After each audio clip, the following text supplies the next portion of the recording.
नमस्कार,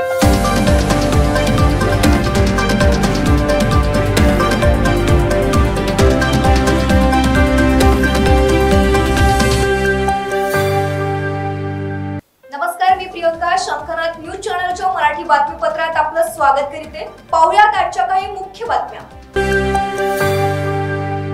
नागपूर शहर सध्या हत्यांच्या घटनांनी हादरून गेले आहे. दररोज शहरात कुठे ना कुठे खुनांच्या घटना घडत आहे. शनिवारी देखील भर दिवसा राजनगर परिसरात एका व्यक्तीच्या घरात शिरून गोळी झाडून हत्या करण्यात आली. मृतक 51 वर्षीय विनय पुणेकर असून तो माजी छायापत्रकार असल्याचे सांगितले जात आहे. विनय पुणेकर सध्या दिनशा फॅक्टरीमध्ये कार्यरत होता. मिळालेल्या माहितीनुसार आज विनय आपल्या घरी एकटा असताना एक परिचित व्यक्ती त्याच्या घरी आला आणि त्याने त्याच्याकडील बंदुकीने मानेवर गोळी झाडून विनयची हत्या केली आणि घटनास्थळावरून फरार झाला. या घटनेची फुटेज सीसीटीव्ही कॅमेऱ्यात कैद झाली असल्याची माहिती परिमंडळ 2चे डीसीपी राहुल मदने यांनी दिली. या ठिकाणी जे फोटोग्राफर आहे जे विनय उर्फ बबलू पुणेकर यांची एक 12:30 वाजता एक अननोन व्यक्तीने फायर करून हत्या करण्यात आलेली आहे. त्याच्या अनुषंगाने आम्ही प्राथमिक आम्हाला जी इन्फॉर्मेशन जे फुटेज आम्हाला त्या ठिकाणाहून प्राप्त झालेलं आहे तर त्या व्यक्तीचा आम्ही शोध घेतो आहोत आणि हा गुन्हा लवकरच आम्ही डिटेक्ट करू. सध्या आत्तापर्यंत आम्ही जे काही प्राथमिक आम्हाला आहे काही फुटेज मिळालेत काही फोटो मिळालेत त्याच्या अनुषंगाने तपास सुरू आहे आणि पुढे त्याचं निश्चितच आम्ही कारण मिळेल की कोणत्या कारणाने हा घटना घडली. त्याच्या अनुषंगानेच आम्हाला काही फोटोग्राफ्स मिळालेले आहेत आणि आम्ही जे CDR जे मृतकाचा मोबाईल पण आम्हाला मिळालेला आहे त्याच्या अनुषंगाने सकाळपासून कोणी कॉल केलेले आहेत कोण आलेले आहेत कोण येणार होते या अनुषंगाने आमचा तपास सुरू नाही. आणखीन आतापर्यंत माहीत नाही त्याच्याबद्दल सांगता नाही येणार पण प्राथमिकचं दिसते की गोळी गळ्यावरती मारलेली आहे आणि त्याच्या प्रकारची खाली केस पण त्या ठिकाणी स्पॉटला मिळालेली आहे. आणखीन आम्ही तोपर्यंत पोहोचलो नाही. प्राथमिक जी माहिती आहे की आम्हाला प्राथमिक आहे की आरोपी डिटेक्ट होणं महत्त्वाचं आहे. त्याच्या अनुषंगाने आम्ही तपास पथक तयार केलेलं आहे. एक राऊंड दिसतोय प्राथमिक फायर झालेला. राहुल मदने हत्येच्या घटनेची माहिती मिळताच पोलिसांचा ताफा घेऊन घटनास्थळी दाखल झाले. सूत्रांच्या मते आरोपीने हत्येसाठी सायलेन्सरचा वापर केला होता. त्यामुळे बंदुकीतून गोळी झाडल्याचा आवाज शेजाऱ्यांना ऐकायला गेला नाही. घटनेनंतर आरोपी घरून निघाल्याचे सीसीटीव्ही कॅमेऱ्यात कैद झाले आहे. आरोपीचा शोध लावण्यासाठी घटनास्थळी श्वान पथक देखील पाचारण करण्यात आलं होतं. सूत्रांच्या मते हा आरोपी विनय पुणेकरचा परिचित असून त्याच्या व्यक्तिगत वादातून ही हत्या करण्यात आली आहे अशी माहिती पुढे आली आहे. शंखनाद न्यूजसाठी ब्युरो रिपोर्ट. नागपूर शहरात सध्या हत्यांचं सत्र सुरू आहे आणि याच हत्यांच्या खुनाच्या यादीमध्ये आज पुन्हा एक प्रकरण सामील झालेलं आहे. आता आपण राजनगर परिसरात आहोत आणि इथे आपण बघू शकतो की विनय पुणेकर नावाच्या 51 वर्षीय व्यक्तीची घरात शिरून हत्या करण्यात आलेली आहे. ह्या प्रकरणातील आरोपी कोण आहेत या संदर्भात अद्याप ही माहिती मिळाली नसली तरी CCTV कॅमेऱ्यामध्ये एक आरोपी जो आहे तो कैद झालेला आहे. पोलीस त्याचा शोध घेत आहेत.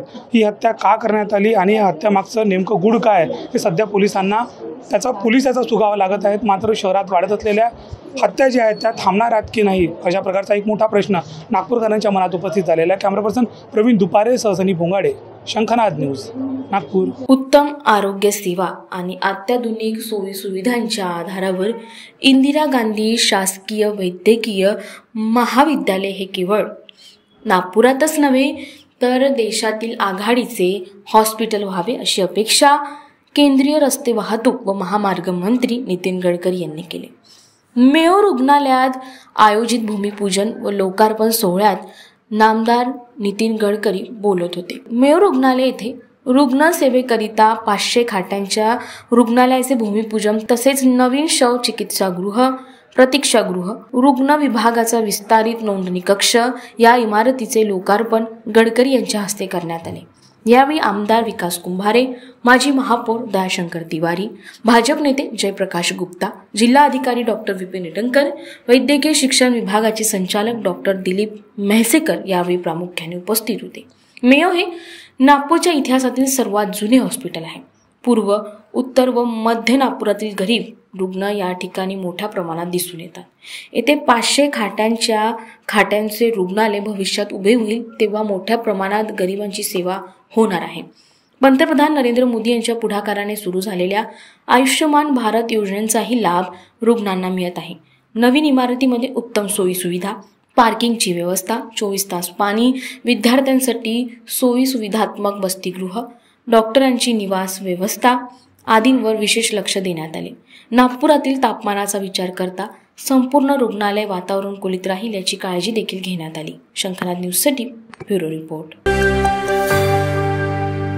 महाराष्ट्र राज्य भारतात आघाडीवर होते, मात्र मध्यंतरी सरकार बदलले. आता लयाला गेलेले वैभव आम्ही पुन्हा राज्याला प्राप्त करून दिले असून परकीय थेट गुंतवणुकीतील 45% गुंतवणूक महाराष्ट्रात झाल्याचे प्रतिपादन उपमुख्यमंत्री देवेंद्र फडणवीस यांनी केले. महाराष्ट्र शासन व पेनॉर्ड रेकॉर्ड यांच्यात हॉटेल रेडिसन ब्ल्यू येथे सामंजस्य करारानंतर ते बोलत होते. यावेळी उद्योगमंत्री उदय सामंत, उद्योग विभागाचे प्रधान सचिव डॉक्टर हर्षदीप कांबळे, पेनॉर्ड रेकॉर्ड इंडियाचे CEO जीन टुबुल, राज्य उत्पादन शुल्क आयुक्त विजय सूर्यवंशी व जिल्हा अधिकारी डॉक्टर विपिन इटनकर व आदी मान्यवर प्रामुख्याने उपस्थित होते. शेतकऱ्यांच्या हितासाठी दूरदृष्टी ठेवून राज्यातील अन्न प्रक्रिया उद्योगाला चालना देत महाराष्ट्र शासन वाटचाल करीत आहे. कृषी क्षेत्रासह शेतकऱ्यांचेही आर्थिक उत्पन्न वाढावे या दृष्टिकोनातून अन्न प्रक्रिया उद्योग महत्त्वाचे असून बुट्टेबोरी येथे 88 एकर क्षेत्रावर साकारणारा पेनॉर्ड रेकॉर्ड इंडिया प्रकल्प महत्त्वाचा ठरेल. सुमारे 1800 कोटी रुपयांच्या गुंतवणुकीतून हा प्रकल्प रोजगाराच्या नवीन संधी निर्माण करणारा ठरेल असा विश्वास उपमुख्यमंत्री देवेंद्र फडणवीस यांनी व्यक्त केला. राज्याच्या विकासासाठी 7 क्षेत्र निवडली आहे. यात कृषी क्षेत्र, स्टार्टअप, आर्टिफिशियल इंटेलिजन्स यावर आम्ही भर देत आहे. नागपूर येथे artificial intelligence centre of excellence उभारण्यासाठी गुगल समेत काम सुरू असल्याचे उपमुख्यमंत्री देवेंद्र फडणवीस यांनी सांगितले. राज्याच्या समतोल विकासासाठी आम्ही कटिबद्ध आहोत. रायगड हे राज्यातील गुंतवणुकीचे आकर्षण ठरले आहे. रायगडापासून कोकणातील विकासाचा वाटा भक्कम केला जात आहे. पुणे, मराठवाडा, उत्तर महाराष्ट्रात विविध प्रकल्पाची उभारणी केली जात आहे. कॅमेरामॅन प्रवीणसह सनी भुंगाडे, शंखनाद news, Nagpur. It gives me immense pleasure to witness the signing of MOU between Pernod Ricard and the government of Maharashtra for setting up of India's one of the biggest malt spirit, which will be set up at Butibori in Nagpur district. I'm more delighted because we'll be using raw material. Nagpur शहरात पहिल्यांदाच होत असलेल्या अतिरिक्त महालक्ष्मी सरस प्रदर्शनाला नागपूरकरांचा उत्स्फूर्त प्रतिसाद मिळाला आहे. प्रदर्शनाला 300 स्टॉल्स असून ग्रामीण भागातील स्वयंसहायता समूहातील महिलांनी उत्पादित केलेल्या मालाची विक्री तब्बल 1,63,55,000 रुपये झाली आहे. नागपूर येथे 26 फेब्रुवारी पर्यंत अतिरिक्त महालक्ष्मी सरस प्रदर्शनाचे आयोजन करण्यात आले आहे. 17 तारखेपासून शुभारंभ झालेल्या महालक्ष्मी सरस प्रदर्शनाला नागपूरकरांचा मोठा प्रतिसाद असून खाद्यपदार्थांच्या मेजवानीचा मनमुराद आस्वाद नागपूरकरांना दररोज घेता येत आहे. खाद्यपदार्थांसोबतच ग्रामीण भागातील महिला निर्मित विविध उत्पादने या ठिकाणी विक्रीस ठेवली आहे. यामध्ये लाकडी खेळणी, दागिने, सजावटी वस्तू, कोल्हापुरी चप्पल, भिवापुरी मिरची, विविध मसाले, पापड, कपडे, घाणीचे तेल इत्यादी वस्तू विक्रीसाठी ठेवलेले आहे. दररोज सांस्कृतिक कार्यक्रमांची मेजवानी देखील नागपूरकरांना या ठिकाणी उपलब्ध आहे. आज सुप्रसिद्ध सिनेगायक वैशाली माडे यांचा सुरेल संगीताचा कार्यक्रम इथे आयोजित करण्यात आला आहे।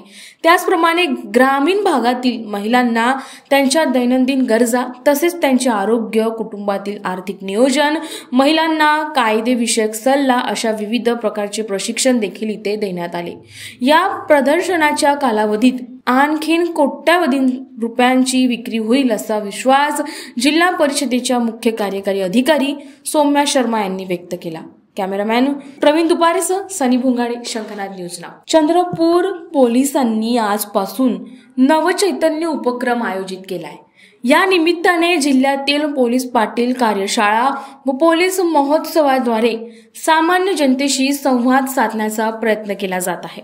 पोलीस दलाकडे असलेल्या शस्त्रांची प्रदर्शनी, पोलीस मित्र व स्टुडंट पोलीस कॅन्डिडेट उपक्रमाचा देखील आज शुभारंभ झाला। नवे पोलीस अधीक्षक एम सुदर्शन जिल्ह्यात रुजू झाल्यापासून त्यांनी गुन्हेगारी आकडेवारी कमी व्हावी यासाठी सर्वंकष प्रयत्नांची सुरुवात केली आहे। या महोत्सवात जिल्हा विधी सेवा प्राधिकरण सल्ला, पोलीस दादा व पोलीस दीदी उपक्रम आदींच्या द्वारे समाजातील पोलीस दलाची कामगिरी उंचविण्याचा प्रयत्न केला जात आहे।